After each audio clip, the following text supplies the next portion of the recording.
जय श्री राधा माधव। भक्त भक्ति भगवंत गुरु, चतुर नाम बपु एक। इनके पद वंदन किए, नासै बिघन अनेक। श्री मीरा जी का पावन चरित्र, भाग 53। द्वापर की माधवी ही, कली में मीरा। मीरा मध्यरात्रि तक ललिता की प्रतीक्षा में जागती। वह उनका संकेत पाते ही उठकर चल देती। नित्य नवीन लीला स्थली में नव नव लीला दर्शन होता उन्हें। वे नित्य रात को ही जाती, किंतु लीला यदि दिन की है, जैसे धेनुचारण, कालिया दमन, माखन चोरी, दान लीला, पनघट लीला, इन सब का दर्शन करते समय उन्हें दिन ही दिखाई देता। वे भूल जाती कि अभी अर्धरात्रि में वे शैया से उठकर आई हैं। वे केवल देखती ही नहीं, उन लीलाओं में सम्मिलित भी होती। ललिता उन्हें सदा अपने समीप रखती। लीलाओं में श्री किशोरी जी का सरल शांत भोलापन देखकर वे न्योछावर हो जाती। श्याम सुंदर की चतुराई, उनका औरों से छिपाकर नेत्रों द्वारा संकेत करना, ठिठौली, अजगरी, अपनत्व, प्रेम उनके रक्त की एक एक बूंद में उतर आया।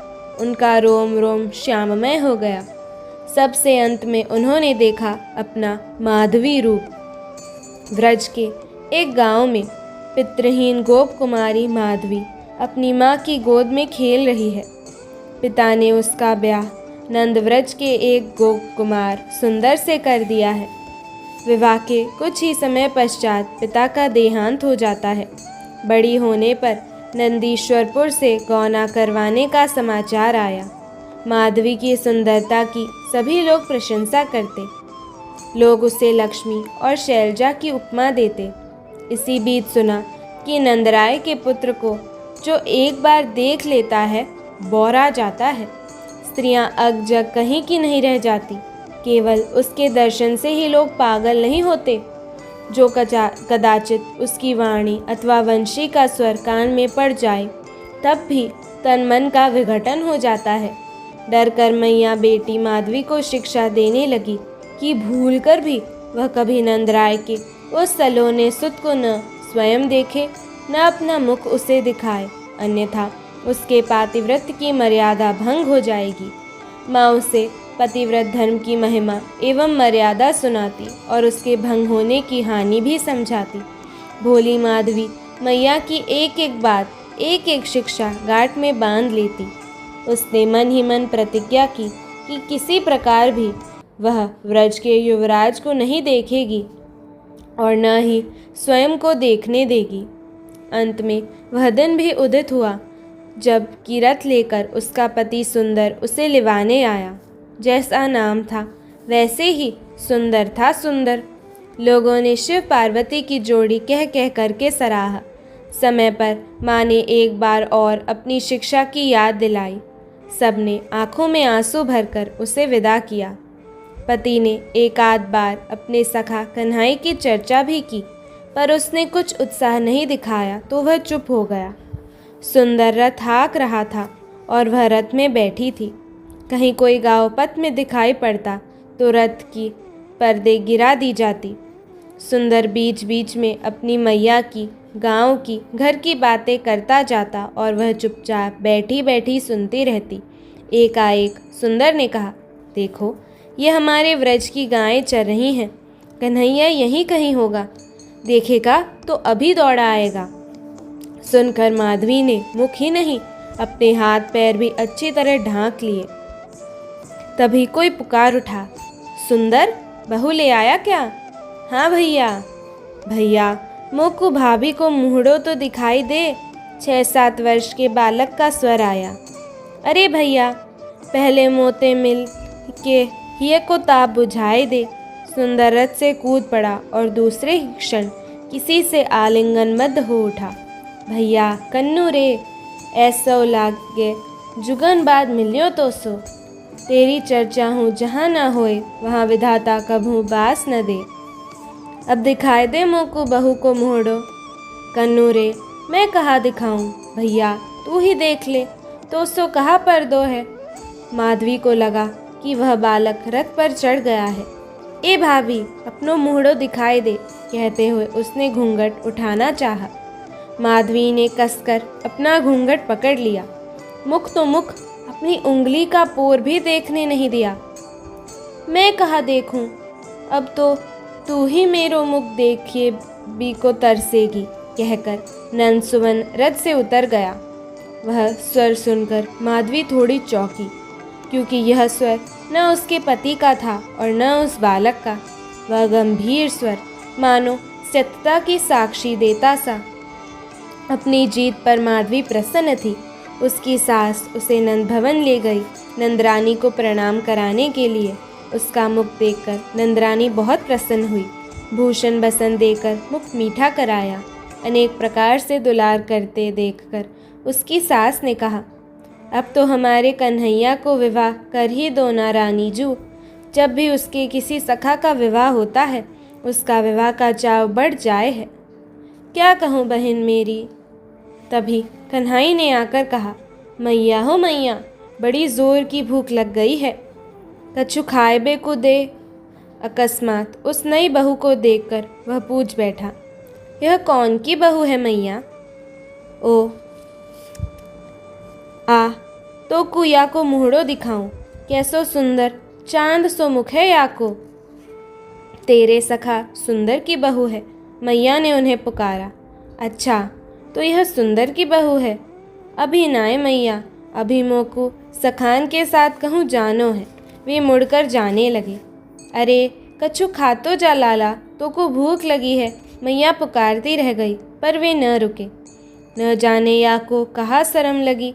नई दुल्हन को मुख देखने को तो यह सदा आतुर रहता है। मैया ने अनमनी होकर कहा। माधवी गोचारण का समय होते ही भीतरी कोठरी में चली जाती, कानों में उंगली देकर छिपकर बैठ जाती। ऐसा ही वह सांझ को करती। जल भरने ऐसे समय जाती जब घाट सूना होता। इतने पर भी घर में सबको, घर में ही क्यों, व्रज भर के सभी जनों को कृष्ण के गुणगान का व्यसन था। वह अपने गृह कार्य में लगी रहती और मन ही मन हंसती। कैसे हैं ये लोग, सब के सब एक छोरे के पीछे बावरे हो रहे हैं। वह बार बार अपनी मैया की शिक्षा याद करके अपने पतिव्रत धर्म की सावधानी से रक्षा करती। उसकी सास कहती, पहले तो नंदलाल प्रतिदिन घर आता, कुछ न कुछ मांग कर खाता, सुंदर के साथ खेलता, मुझसे और उससे बतियाता।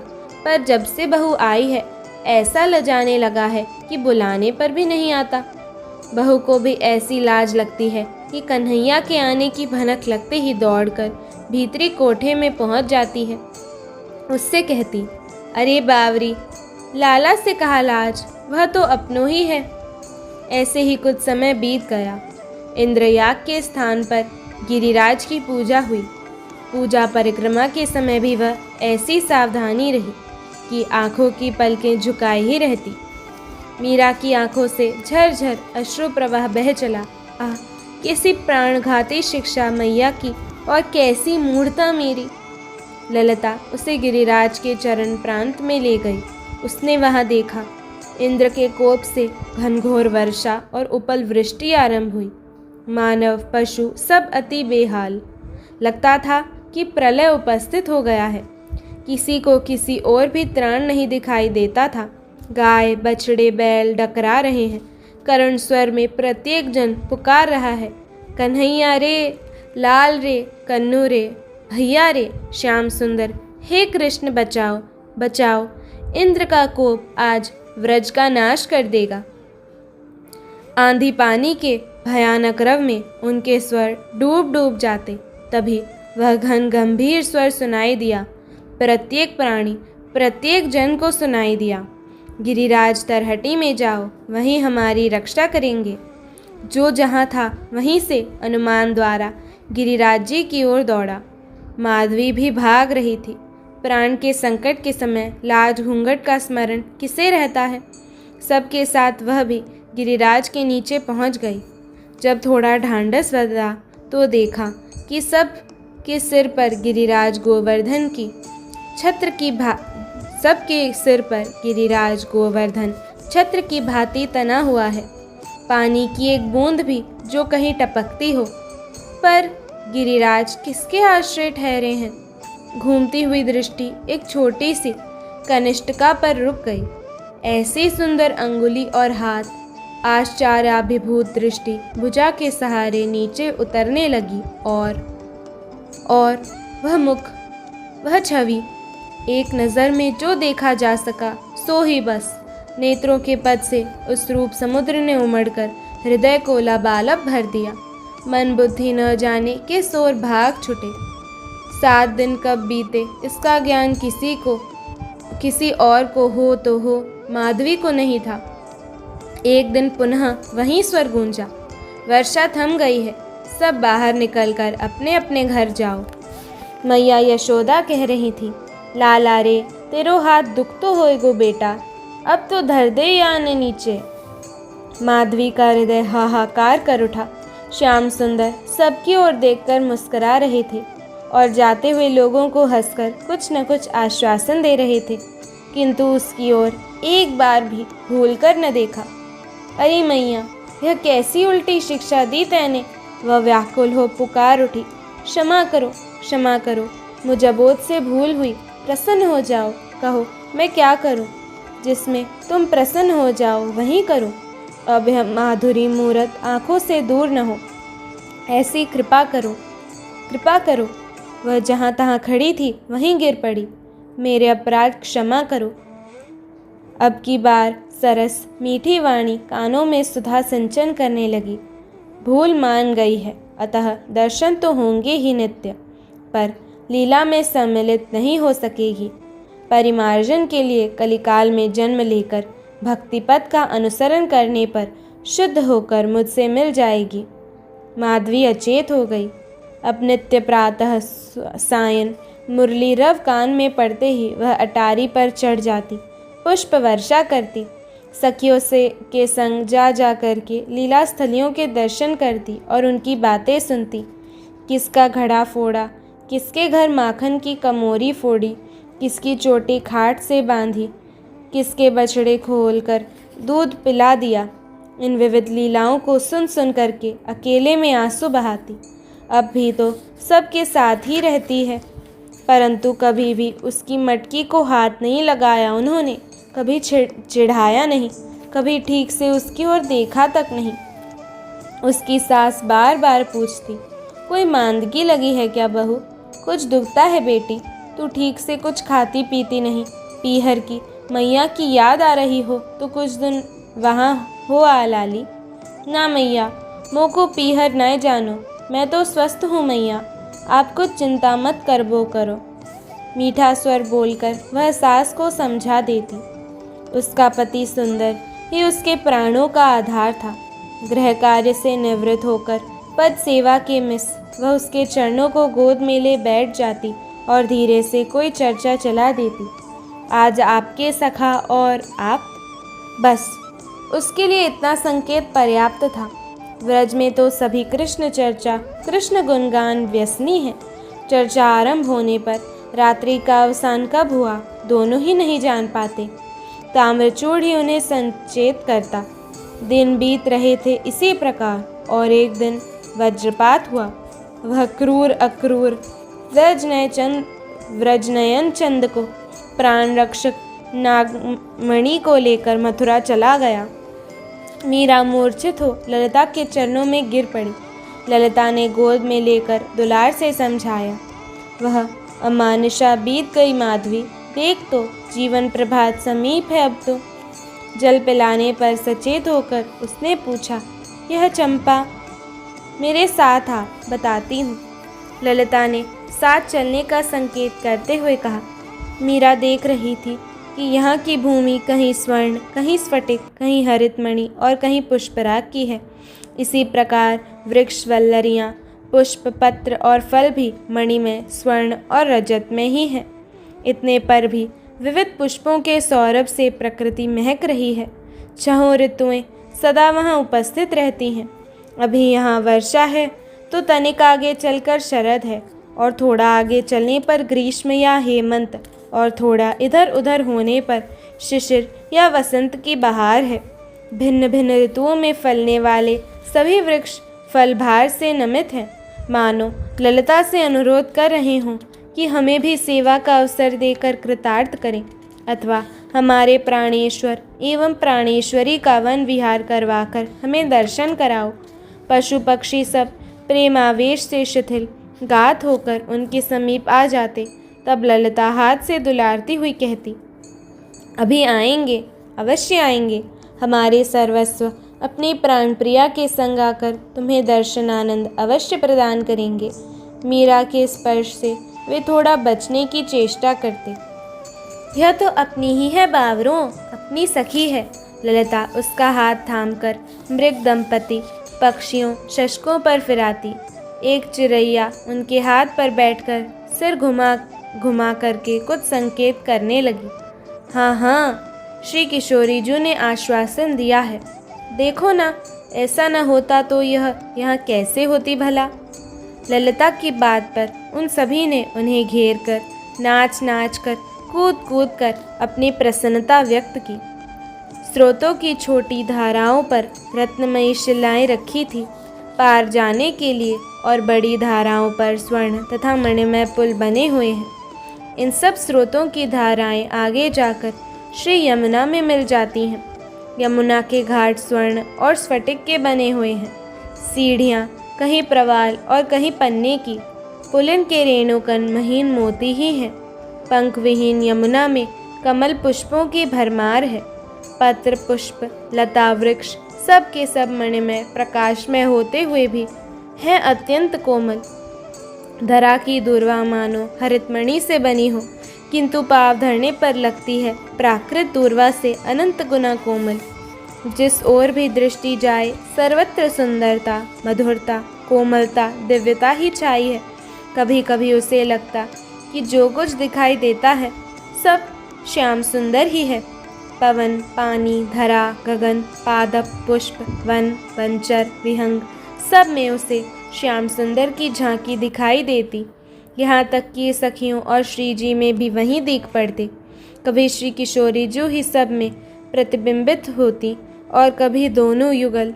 केवल नाम मात्र सुन लेने से पशु पक्षी प्रेम परवश होकर ऐसे रोमांचित हो जाते कि उस समय उन्हें पहचान पाना कठिन हो जाता यह किस जाति का पक्षी अथवा पशु है।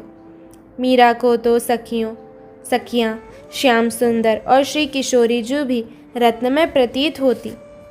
उनके कुंडलों का प्रतिबिंब कपोलों पर स्पष्ट दिखाई देता। उनके दांत हीरक खंड, अधर प्रवाल और देह पुष्पराग और नीलमणि निर्मित दिखाई देती थी, किंतु उन देहों की कोमलता, स्निग्धता और मधुरता अचिंत्य है।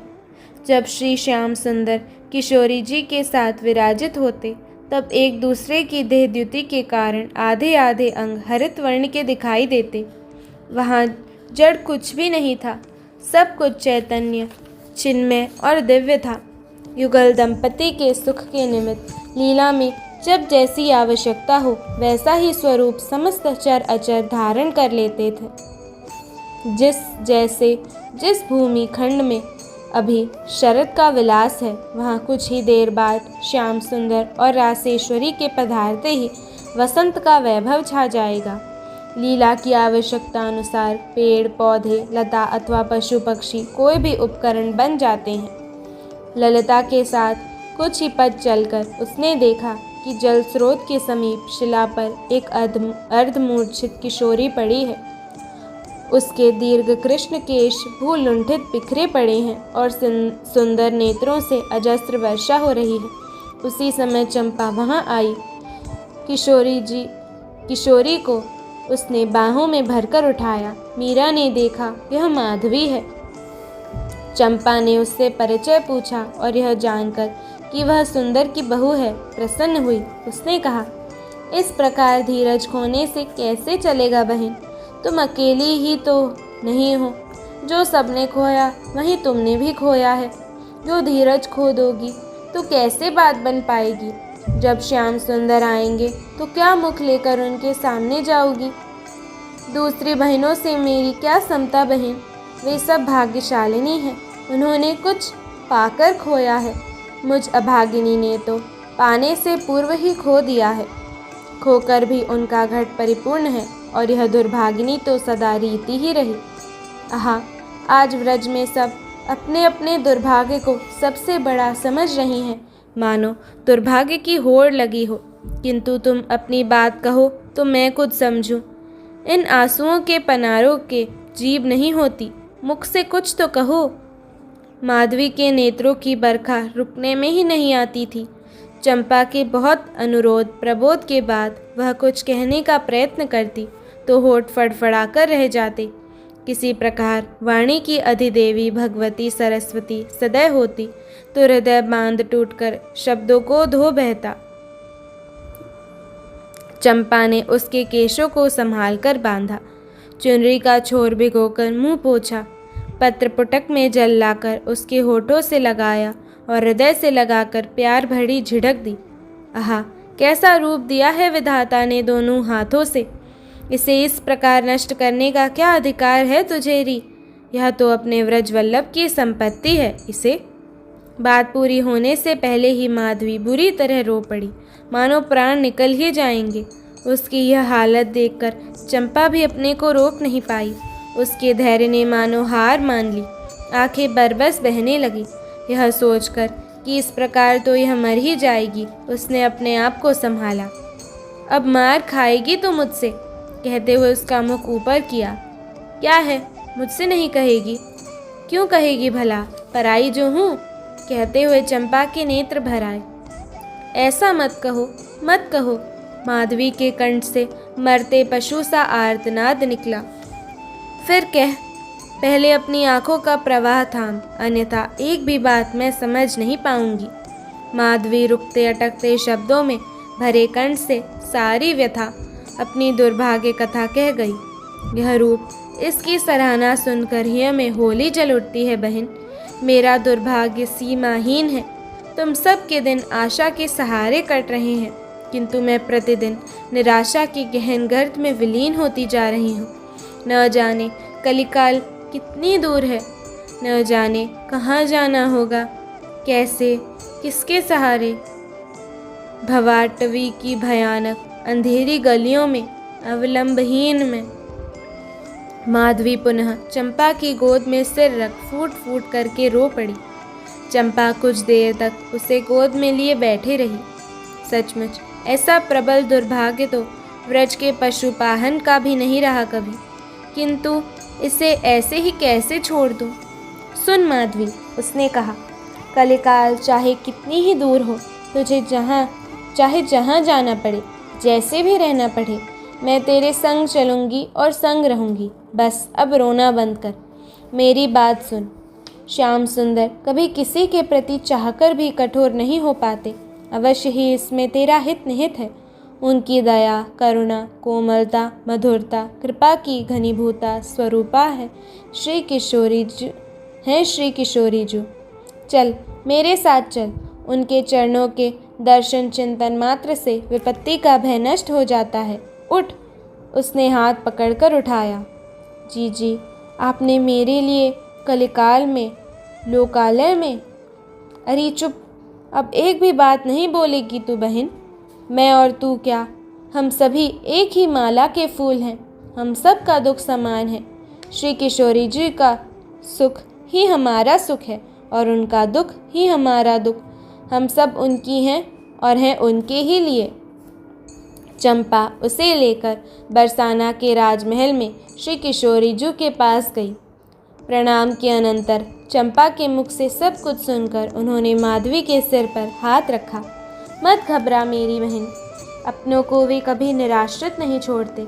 प्रयोजन की प्रेरणा अनुसार अपनों को अपने से दूर करके उसके लिए वे स्वयं व्याकुल रहते हैं और क्षण क्षण में उसकी सार संभाल करते रहते हैं। तेरे साथ तो फिर चंपा ने अपने को बांध लिया है। ऐसा साथ सहज नहीं मिलता। श्रीजू, मेरे लिए जीजी ने अपने को कैसी विपत्ति में डाल दिया है। माधवी ने बीच में ही भरे गले से कहा, आप इन्हें निवारित करें। ऐसा मत कह बावरी, यह साथ रहेगी तो कलिकाल के कंटक तुझे छूने का साहस नहीं कर पाएंगे। प्राणेश्वर प्रतिक्षण तेरे तन मन नयन में बसे रहें। चंपा तेरी दासी बनकर सेवा ही नहीं करेगी, अपितु इस जीवन यात्रा में तेरा पाथेय बनेगी। माधवी हा हा करके मूर्छित हो गई। अनुपम ममता, अगाध करुणा, अपार कृपा मेरी स्वामिनी कहती मीरा ने श्री किशोरी जी के चरणों में सिर रख दिया। नेत्र जल से उनके चरण पखारने लगी। श्री किशोरी जी का वात्सल्यपूर्ण कर पल्लव उसके मस्तक पर फिर रहा था। यह देख, यह है तेरी चंपा। इसका पूरा नाम चंपकलता है।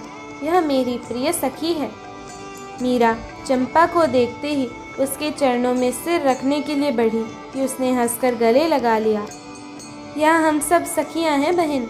स्वामिनी हमारी हैं श्री किशोरी जी। अतः चरण वंदना, सेवा टहल सब इनकी और प्रियतम श्याम सुंदर की। जय श्री राधे।